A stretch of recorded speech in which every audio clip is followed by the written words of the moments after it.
In triangle ABC, angle B is obtuse. The length of AC is 10 centimeters. The length of BC is 7 centimeters, and angle A measures 25 degrees. We need to find the length of AB. We will use the sine rule to solve this problem. According to the sine rule, the sine of angle ABC divided by 10 is equal to the sine of 25 degrees divided by 7. Rearranging the equation, we find that angle ABC is equal to the inverse sine of 10 times sine of 25 degrees divided by 7. This calculation gives angle ABC as approximately 37.1 degrees. When applying the sine rule, we must consider both acute and obtuse angles by subtracting from 180 degrees.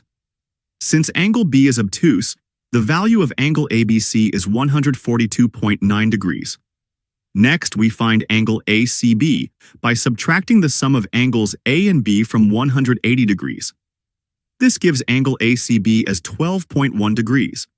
Using the sine rule again, the length of AB divided by the sine of 12.1 degrees is equal to 7 divided by the sine of 25 degrees. Solving this equation, we find the length of AB is approximately 3.5 centimeters, rounded to 1 decimal place.